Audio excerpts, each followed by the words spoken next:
Welcome back, my internet primitas. I'm super excited to be here today. How are you guys doing? ¿Cómo están? I'm super happy to have you guys here. I really wanted to make a minimal kind of podcast style video. I'm gonna keep it very basic and probably not add too much editing and sound effects and just speak because I feel like it's okay to take your time and not everything needs to be cut up. Siempre estar con precisa, like sometimes you could be a little bit more calm, take your time.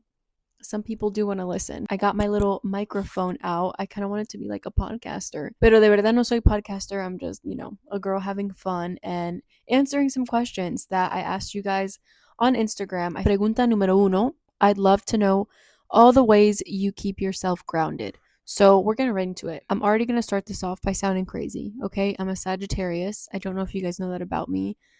But I feel like in a lot of ways, I'm an unevolved Sagittarius. And I only say that for my astrology girlies because I feel like I'm a very restless person.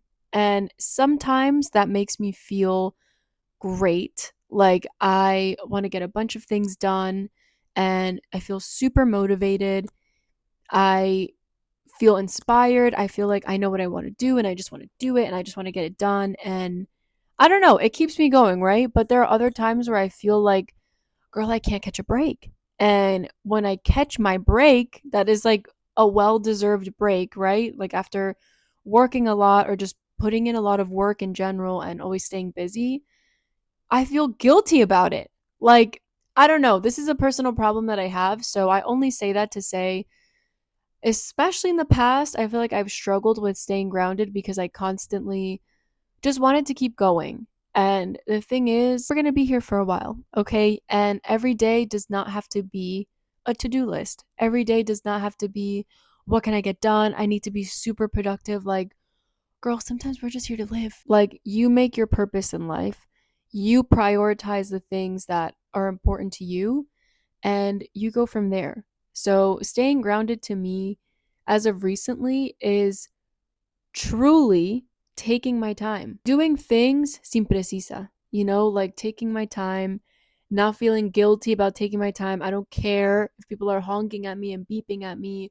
And it's like, move, like, girl, where do you have to go? Staying grounded is eating the foods that make me feel good, doing my little morning routine that makes me feel good, exercising, whether that's taking a walk, going on a run, doing little things that kind of just bring me back to the basic, like why do they make me feel good? This might sound crazy, but spending time with my family makes me feel really grounded, whether that's with my siblings or with my parents, because as I get older, and girl, like I'm 26 and I'm making it sound like I'm 57 years old, but I still have my family here, and I know that they're not always going to be here.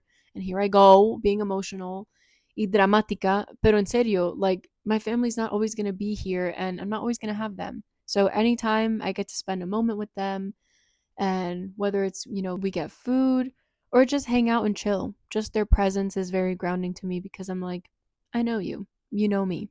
And life is cool because we have each other still for this time. How do you practice your culture/roots? I don't know how, but you feel like abuelita in bestie form. Abuelita, soy tu nieto. Okay, first of all, that is the sweetest thing ever, telling me I feel like abuelita in bestie form. I take pride in making people feel comfortable and wanting people to open up to me and feel like they can be themselves around me. So saying I have abuelita energy is top tier compliment, okay? If you guys don't know, my parents are from Costa Rica. I have two brothers and we're all first generation Costa Ricans in America, which by the way, sometimes I feel so silly and just maybe stupid, but I'm American, right? Like I was born here, but I was raised by my Costa Rican parents. So I feel like technically soy americana, pero en esta venas, mamita, corre sangre tica. Maybe I mess up my Spanish sometimes and I'm not, I mean, like I'm fluent, but girl, domino más el inglés que domino el español. Y hay veces se me olvidan las palabras. I guess what I'm trying to say is that I'm trying to steer away from just being like, well, soy gringa. Like I guess in a way I am, but also, first of all, I was raised in a Hispanic household. So that in itself is like period. Anyway, I hope you get what I'm trying to say. Okay, I know a lot of Hispanic Latinos feel this way, where it's like we were born in America, so we just feel like gringos, or we just feel like, bueno, nací aquí, you know what I mean? No nací allá. A veces se me olvida el español, no sé las palabras, y me da vergüenza, honestamente. So when I call myself una tica, just know that it's in here. Okay, maybe not all the way here. Practicing my culture and roots to me feels like making the recipes that my mom made for us growing up and understanding why I love them so much and remembering my mom when she used to make them and maybe not wanting to eat them as a kid.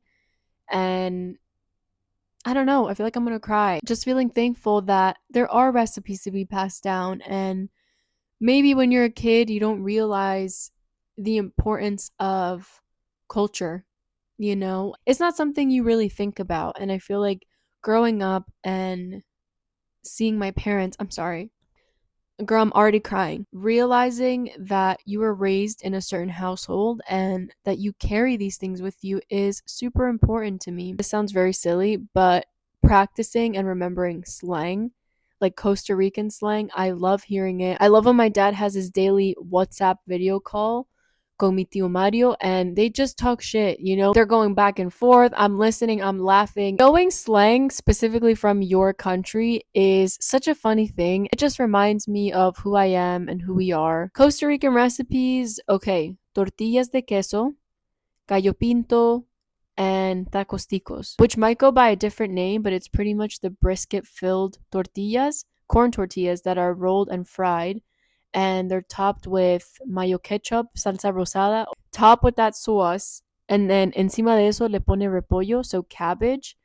And girl, when I tell you, when I go down, entiérreme con unos tacos ticos, okay? Put that salsa rosada on me and close it up. Why do I feel like I'm betraying gallo pinto? Like, I know gallo pinto is like staple, essential, but like tacos ticos just do it for me, dude. Asking my parents to tell me stories. I'm always so curious. And maybe it's just because I'm chismosa, but I'll be like, Mom, like, tell me these things that you liked when you were my age. And even my dad, I'll be like, Dad, like, when your parents tell you they had to walk like 36 miles to get to school, which I never know if they're being serious or not. I love knowing what their life was like before I was in their life. I especially want to know what their life was like living in Costa Rica because they were born and raised there. I'm either left with a lesson, I leave crying, or I leave laughing. So it's always a good time. In a movie I was watching the other day, this guy said something very simple, but it kind of stuck with me. And he's like, you can't learn if you're speaking. So shut your mouth and listen. And I'm like, you know what? That's tea because I feel like people are so quick to just yap or to respond or to say something, but to sit with something that someone told you or to just sit with information and really think about it and kind of take it in, it gives you a lot of perspective. And I guess that's what I love most about my parents' stories and their information that they pass down to me is just I gain a lot of perspective and it makes me think about my life and my siblings and just my past life and my future self. It just gives me a lot of insight. So, yeah, I feel like those are the things I love to do to stay connected. What do you guys do? I feel like this is a great question to ask someone. Maybe something about self love and accepting yourself. How did you do it?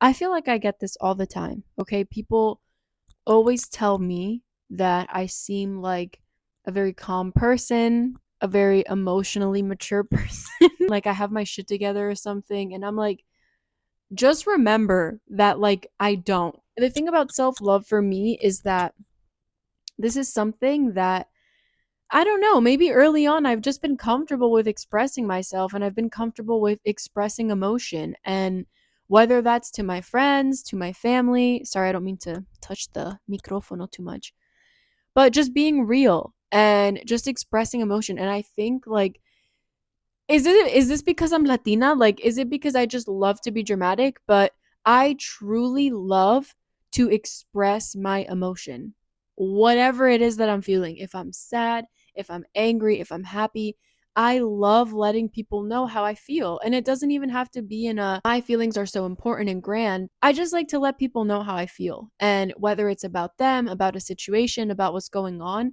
I like to be real and honest with people because It's the most beautiful thing you can do in life, okay? If you see it as a form of expression, if you see it as a form of honesty, that's it. Like, I don't know. I feel like a lot of people feel held back, like they can't say how they're feeling, or they need to hide for some reason, like hide who they are. And look, I get it. Like, everybody fears judgment. Like, especially now that I'm on social media and like I'm creating content, like the amount of nasty comments and like messages that I get, girl, what am I going to do? Like, what am I going to do about it? There's nothing I can do about it. You know what I am going to do about it? And this is the real tea. Live my life. Like, I just need to move forward and keep going. And I feel like just keep expressing myself because I don't know. You know that saying where people say, you have to move your body, whether it's like that ear hand trick where you like go like this with your ears really fast to let out tension or reset yourself. Move your body, like literally move your body, let it out. It just feels better. And I feel like the more we try and where am I going with this? Because I feel like I just sound crazy. The more we try to escape who we really are, the more we try to hide who we are, and we feel con vergüenza, o sea, you feel embarrassed about who you are or what you have to say or what you think. Like, girl, don't. I had to convince myself that. I just had to convince myself, okay, like it's fine. I think this way. Some people are going to agree with me, some people may not, but that doesn't dismiss me as a person. That doesn't dismiss my feelings. And if people don't like me, if people disagree with me, if people, like I said again with the whole social media thing, I think putting yourself online can be scary, but it's also very eye-opening. Anyway, I guess my point is there's no need to be embarrassed in being who you are or how you are, what you think. I don't know, because Hispanic parents, low key, your first bullies in life, right? Like, I'm not even gonna say haters, but like, you know what I'm talking about? Like that humor where you're definitely humbled, okay? I also forget where I read this, but the sooner you accept yourself and being yourself, the sooner you will find your crowd of people. And whether that's online, in person, wherever, you're gonna find the people that actually get you for you because you are being you. There's only one you, mamita. There's only one you. And to live this life feeling like you can't be you or that you need to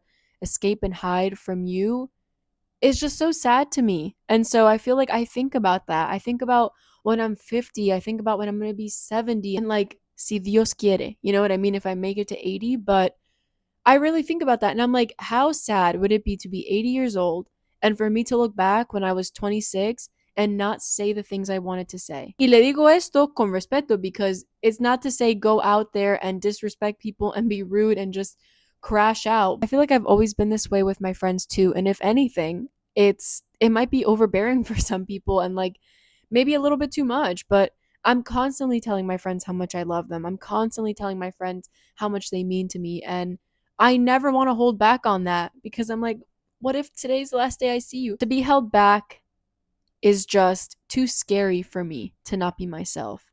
And I think that's the motivation that I try and give myself. I'm glad that your perspective of me is una chill girl because truthfully, that is all I can be in this crazy world. Advice on building healthy habits. I'm so glad you asked. I know healthy habits can look very different for everyone, but to me, when I personally think of a healthy habit, it's something that I enjoy doing and it's also considered good for me. I guess my advice on building healthy habits is enjoying these habits that you're trying to build. It is way more likely for these things to stick and for you to build a routine out of them if you actually like doing them. Not something that somebody else on the internet is doing. Something else that I find very helpful is just gratitude and realizing that, for example, if you go on a walk or if you go on a run, you have legs that are able to take you on this walk and run. So that honestly motivates me more. Right now, because I'm visiting in Pennsylvania, I don't really have the routine I had when I was in California. As soon as I'm back in California, I will be going on my daily runs and my daily walks. And every morning when I wake up, I just feel grateful that I have the ability to do that. So I do it. And honestly, that goes for anything. Like, I remember reading after dinner, if you feel super unmotivated and just, I don't want to wash these dishes, a great way of seeing that is I just fed myself and I have these dirty dishes left over that I need to clean to eventually feed myself again. I have the kitchen tools to make this meal, and that's why these kitchen tools are dirty. Gratitude really just brings me back always. And whenever I need to humble myself in any way, I feel like it's always with gratitude. I just remember the things that I have and how grateful I am to have these things. As small as you may think that they are or insignificant, they're not. And they're part of our daily lives. To be able to have this daily life and this daily routine with these items or with our, our functioning able bodies. Honestly, for me, that's all I have to think about. Just bringing it back to gratitude and feeling super grateful for the things that I do have. That makes me want to keep going and do well for myself and feed myself right because I have the ability to exercise if I want because I have the ability to. Treating my body good, taking care of myself and treating my body well, doing the things that feel right to me, and being patient with myself. I feel like all of those things help build a healthy, solid routine. Okay, I think I have some tea here for you guys. This person says, my girlfriend and I went out of town, asked our neighbor friends to water our outdoor plants. They agreed and then texted us the next day of our trip that they didn't water because it was raining. I had asked them to get the potted plants that wouldn't get rain and came home to dead plants. What would you do? There's only one thing to do. I would absolutely text my friend and sooner than later because I feel like putting it off might cause resentment, or maybe it would be better to put it off if you feel angry, give it some time so you can kind of approach the situation without that emotional aspect of it and ask them, why were the plants dead? I feel like these are important situations to approach, especially if this is a good friend, with kindness, and ask, hey, I thought we agreed on this and I came home. I saw that the plants were dead. Like, do you know what happened? I'm trying to think, what could have happened here? So, do you think that they just didn't water the plants at all? Or did they not water the plants efficiently? Did they lie about watering the plants? Girl, who knows what happened? Maybe they couldn't get to your plants. Maybe they were in a weird situation and they couldn't make it. But regardless, they should have texted you and said, hey, like we're not going to be able to water your plants. Maybe you should ask someone else. But with time, like so your plants wouldn't have died because that kind of sucks. Just kind of ask them, what happened? Like, are you guys okay? Because the plants were dead and this is kind of upsetting, but yeah, how you discovered your food allergies and when. Fellow allergy queen. Shout out to all my gluten-free, dairy-free, soy-free girlies out there that are living their best life because girl, when I was 15 years old, I went vegan and I was actually vegan for 8 years of my life. So, that's a pretty large portion of my life and especially into like from my teen years into my 20s. That's a long time. I think 4 or 5 years ago was when I became gluten free. So, what I'm going to say is this, even though I'm no longer vegan, I do think that through veganism, it really helped me find my allergies. And I really feel like that was what helped me realize that I'm gluten free, soy free, and dairy free. And before I ever went vegan when I was 15, I was actually dairy free for I think a year or two before that. So I was a dairy free queen to begin with, okay? How I found out I was soy free was truly from eating crazy amounts of tofu. And look, and I know you're probably gonna be like, well, April, like, duh, like you were eating a lot of tofu. And I think my first year being vegan, year or two, girl, I was eating so much rice and beans with tofu. Like, that was all I would eat. And I was like, this is so good. And like, it was, but it just was way too much soy for my system. I tried to lower the amount of soy, but through and through, it just did not feel good to eat after a while. It would give me like menstrual cramp kind of feelings, on top of a stomach ache, on top of breaking my skin out terribly. I used to struggle with pretty bad, like moderate acne, I would say. And after this whole journey of figuring out what works and what doesn't work for me, obviously my skin now has been the best it's ever been. And I think that that's due to lifestyle changes and also topically what I'm putting on my skin, but more so what it is that I'm consuming. Because still to this day, anytime I think I can go ahead and ingest soy, and whether it's a filler, like soy lecithin or like soy proteins and things, I can't. A couple months ago, I bought Pamela's brownie mix that had soy lecithin in it. And this is like an organic brand. And it said it was non GMO soy. I think I've told this story before. Okay, so I'm sorry if you already heard it. But this brownie mix that was organic had soy. And I was like, girl, let me just see. Like, let me try this out. Sometimes I'll sneak it in and I'll be like, let me see if I could do a little something. I can't. I'll wake up with like 4 new pimples. My stomach hurts. I feel nauseous. I feel indigested and bloated. Like, when I stopped being vegan and I slowly started introducing animal products back into my life, I realized I'm like, why? Why every time that I eat bread or I eat even a vegan cookie, for example, I used to work on a farm and I would eat their vegan cookies all the time, my cheeks would get so red and then I would feel super nauseous. And I'm like, what's the tea here? Like, what's going on? This isn't normal. So I actually go to an allergist. Okay. I was long due to go to an allergist and they did the whole like the prick test and I was kind of scared, but I'm like, girl, this is how you get answers. It's going to be okay. You know how like the bump gets bigger if you are like allergic to it or if you have like sensitivities to it? The soy prick, the wheat prick, and the dairy prick.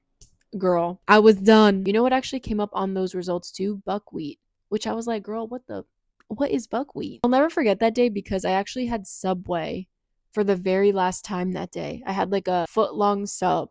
And I just, girl, it was all gluten. Like I went in there and I was like, am I gluten free? I really hope I'm not because I literally just ate a foot long from Subway and I was. My life has never been better. Like not to be dramatic, but I feel like this is the best it's ever been food wise. I know exactly what I can have, I know exactly what I can't have. And I don't really have to question anything anymore. Like, oh, why is my stomach hurting? Or did I eat something that made my stomach upset? Like, girl, I know when I did. I know when I ate something that I shouldn't have ate. And I know when I'm feeling great and that I've been eating things that my body genuinely enjoys and can have. So through veganism, I really feel like even though I'm not vegan anymore, I feel like going vegan was kind of the door that opened up all of these allergies and intolerances for me. Because if I never cut those things out to begin with, I would have never known that they don't mix well with me. I get a lot of questions of people asking how I'm enjoying California, if I miss my hometown. And since I'm visiting here, I actually, not to be dramatic, but I thought it would be kind of meaningful and bittersweet to record this video in our home now because I think this is going to be my last YouTube video here ever. So it'll be really cool to look back and see this place and me sitting here, even though we won't be living here anymore. But as far as California goes, I have really been enjoying it. Um, Obviously, the weather and where I live, it's just, it's a very chill town. The other day, my friend kind of asked me why I moved there and why I decided to leave here, like what was my point in a way, or like what am I trying to gain from moving out there? And to just answer this shortly because I don't want to get too deep into this, but I feel like I kind of just needed a reminder that I don't matter, if that makes sense. Like when you're born and raised in a town and you're kind of here your whole life, you kind of forget that there's other things, right? Or maybe you just think that this town is a big deal, your life is a big deal, and like anything that happens here is like, oh my God, did you hear about what happened? And then when you move away, it just kind of feels like there's way more to life than this town, than this state, than these people here. When you move away, I feel like you're just reminded that this is just another town. This is just another state. This is everywhere, And I'm such a small, insignificant person. And I know that might sound crazy, but I feel like that just helps relieve my anxiety a lot. Not to say that I had a bad experience in this town at all, but I just was feeling like I wanted to see more. I wanted to learn more. I wanted to experience more. And I really feel like moving out of this town, especially because it's literally across the entire country, I'm just in a very different place out there. And it feels like, I don't know, again, I'm just reminded that everything's going to be okay in a way. Like there's so many different parts of the world, people just living their everyday lives in every country, every state. Like the world keeps moving, I feel like that's really what I'm trying to say. No matter what you're going through, no matter what's going on, the sun will rise, the sun will set. And I feel like moving to California kind of just helped remind me of that. Another question I get a lot is making friends in your 20s. And kind of just like how you go about that. And I feel like it is hard to make friends in your 20s. This is a whole other conversation that we need to have, but just social media in general, how it's isolating us and how it's making social interaction so different. And I thought I was crazy. I thought that when I was going out for the past couple years, I'm like, why do things feel so different? And then I'm just reminded of like, I don't know, maybe I sound really crazy saying this, but I feel like we feel like we're getting socialization through our phones because our phones feel so familiar and we feel like, you can go on Insta, on TikTok, you're seeing people's lives that way, you're seeing funny videos, maybe you're laughing, you're socializing with people, with your internet friends or your real life friends through the internet. And we forget that like we need to see each other. Like we're forgetting that we actually need to socialize in person. And not all of us, right? Like I feel like some of us are aware of that. With people feeling more and more lonely recently, it just makes sense. Like we're on our phones so much and we're kind of prioritizing our screen time versus like real life time. Again, not all of us, but it's hard, okay? It's hard to put the phone down.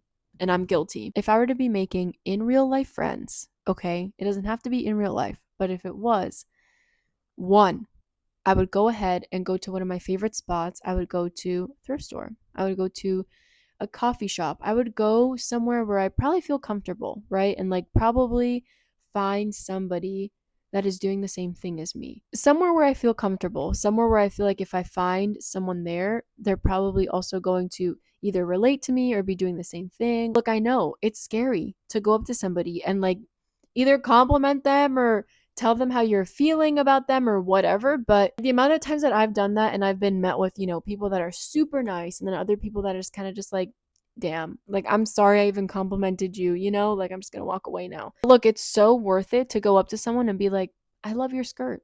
I love your shoes. I think you're so cute. I think you're so pretty. You're like initiating, right? Like going up to somebody and saying something as simple as like, I think you're so cool. Here's my phone number if we're even exchanging phone numbers anymore, but here's my phone number. Girl, you can give them your email. Like, here's my phone number. I think you're super cool. If you ever want to get coffee, if you live in this area, hit me up. Like, whatever information you feel comfortable giving, right? You'd be surprised. I feel like most people are down to make friends. Most people are like, okay, cool. Like, do you want to hang out next week? Like, do you want to meet up?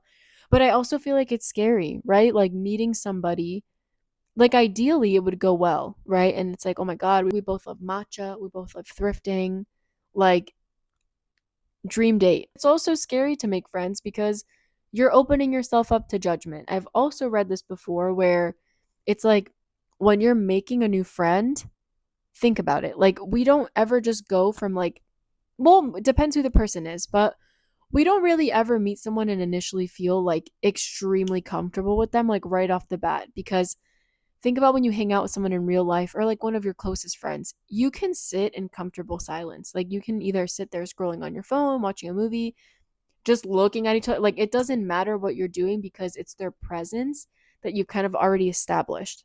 And because you're making a new friend, this presence hasn't really been established yet. So silence can be a little bit awkward because you don't really know each other yet. The thing I read a really long time ago had just said, you have to get through these awkward silences to build a deep and meaningful friendship, if it is going to be that, right? Like that kind of always stuck with me after I read it. And I'm like, this is so true. Like you kind of overcome these awkward silences throughout friendships that just get more deep or more meaningful. And then awkward silences don't really exist after that, but you kind of have to establish that. And through establishing that, there is a lot of effort that you have to put in. And dude, it can be hard. Like, I don't blame people for not being down to make new friends all the time because through that like awkward silence phase where you're like getting to know each other more and more, there's a lot of effort that goes into there, ideally from both people and, getting to know each other and asking each other questions and like, oh my God, what's your family like? Where are you from? And all these questions that, like build a strong base. There is a lot of effort in that. And I feel like sometimes people are just not down to do that. Sometimes people are just, girl, we're too tired. Like, we're too tired to do that. Which also brings me to say, I think like surface level friendships as well, or maybe not surface level, but simpler friendships where you know them and you hang out with them, but it's never too deep, can also be beneficial because it's like, okay, let's go for coffee. Oh my God, let's catch up. We talk about work, we talk about our personal lives, and then you might not see them for the next 3 months, and then you do it again and you're just like, oh my God, what's up? I'm so excited to see you. But it doesn't necessarily take up that much time to maintain this like simpler friendship. Or that's why I say like surface level, but it kind of is, but not in the way where it's just like, nothing to talk about. It's more like catching up, socialization, and benefiting, adding to each other's lives, but then it kind of ends there. I feel like that could be really beneficial too, but I feel like I got off track here. Making friends in real life. I guess that is my tip. If you do make a friend in real life, it doesn't have to be something super serious. And it could just be a fun thing for the both of you, getting coffee, going thrifting, doing a book club together, like something simple. It kind of stimulates both of you in this friendship and you're both gaining something from it, but it doesn't take too much effort out of you. You know what I mean? You never know how that connection might end. And I have made some of my best friendships honestly through work and through getting to know people through work. And maybe it was trauma bonding, yes, but in the end, it was still a great connection. And these are people that I still hang out with, that still understand me, and we keep up with each other. And it brings the both of us happiness, to see each other and still be in each other's lives. Flash forward a day later, I'm back and I brought Mise Snacks dark chocolate bar that I already ate half of. Sorry if I'm talking loud into the mic. And then my gluten-free mini pretzels.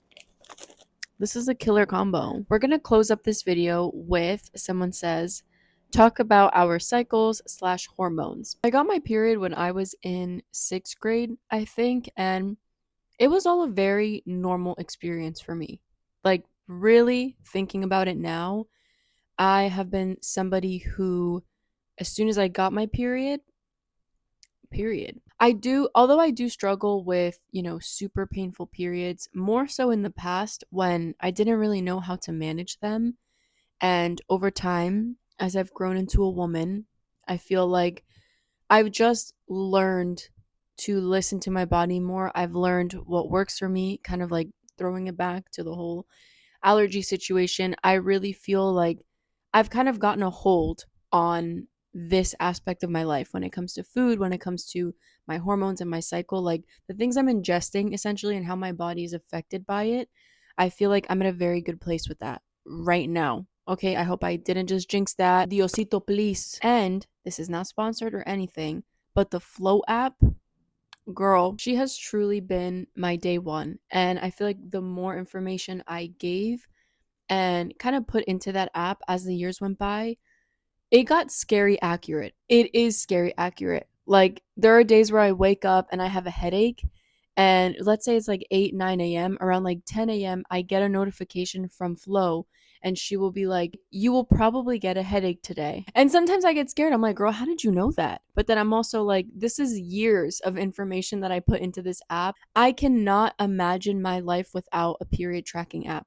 I don't know how I did it before I had that because I've had it for like 10 years now, but it is just life changing. I feel like tracking your period, knowing when you're ovulating, and also knowing the symptoms before you even get them. So then you don't feel crazy. Because I used to be somebody who, when I was, close to getting my period, I would feel so crazy the week before, right? I still do. But now I'm able to see on my app and I'm like, okay, she's coming soon, or she's going to be here next week, she's going to be here in the next couple days. Because I used to seriously freak out about it, and I'm like, no, I feel like something is really wrong, like what's going on? And the next day I get my period and I'm like, todo esto para qué? O sea, and I will say this too, I don't think that our periods are the only time where we break out, like we get acne or we struggle with mood swings, with cramps, or just like overall our entire bodies are just like, girl, like there is so much going on. Like my lower back pain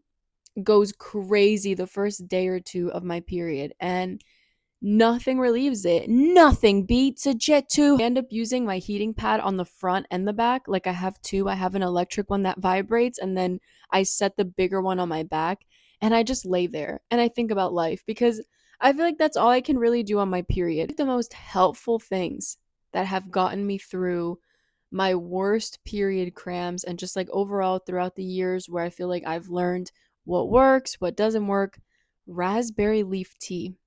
I cannot believe that I am just finding out about this a couple months ago. I think maybe at the beginning of this year. It's a pregnancy slash menstrual cramp relief tea.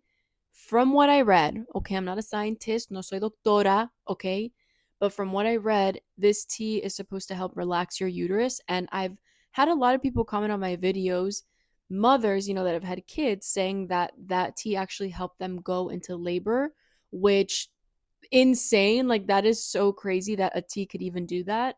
I had no idea. So I started taking it a week before my period, every single day, a cup of raspberry leaf tea, either iced or hot. I know that people say do it hot, but sometimes if you can have it iced that day, that's fine. During my period, I really try to only drink it hot because I can really feel the difference then. If I drink it the week before and the entire week of my period, my cramps are so manageable.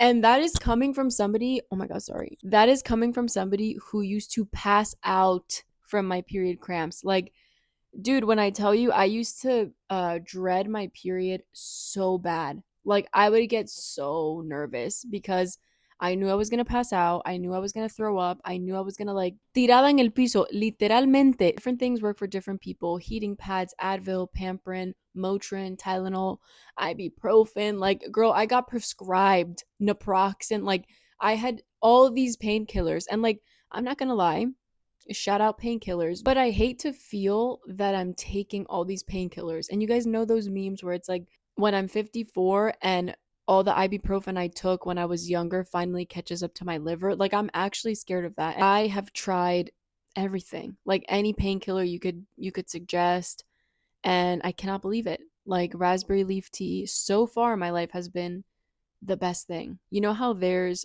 4 phases to your cycle? There's like the menstrual, follicular, ovulation, and luteal, right? I hope that was like in order. The older I get, the more I find myself only really feeling okay when I'm in my follicular phase. And that's like between menstrual and ovulation.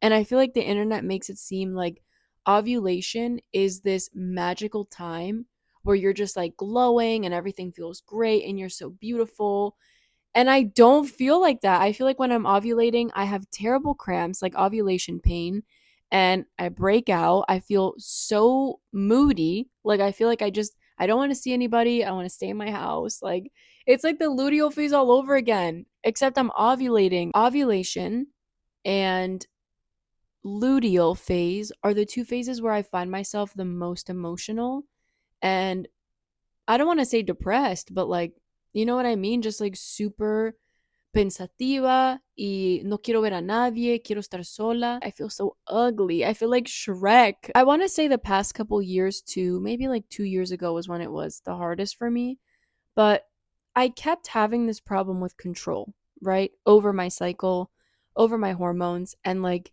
sure, you can go to the doctor, you can get checked out, see what's up, maybe take medication for it, or figure out, a lifestyle that would work for you. You could do all of that.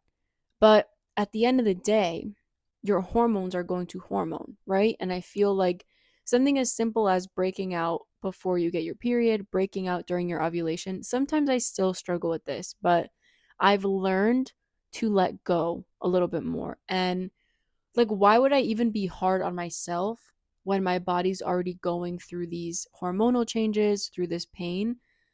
But girl, I don't know. I used to be so hard on myself and I would be like, why don't you have control over this? But me now, I'm just going to keep going through this. Like, this is a cycle for a reason, right? This is a monthly cycle.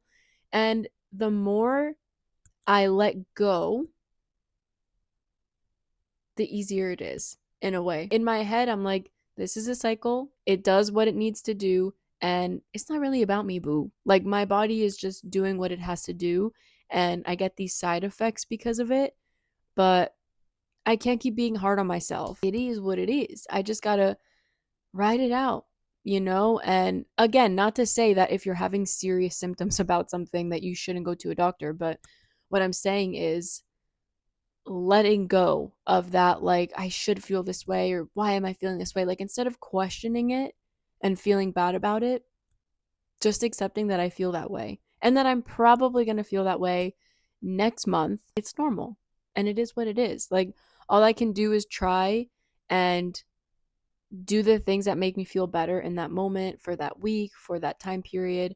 But that's it, girl. Regardless of all the things that we go through as women, I love being a woman. I love being part of this community. I love all my girlfriends. I love women. Shout out, mom. I hope this video was the slightest bit insightful and helpful in any way. I love doing little sit down talk with me type of videos like this. They're so relaxing. If you guys want to see more videos like this, just LMK, let me know. And I can have it in the back burner up here. Thank you as always for tuning in. Thank you for being here. Thank you for being a part of my life and for letting me be part of yours. Ciao, mis primas.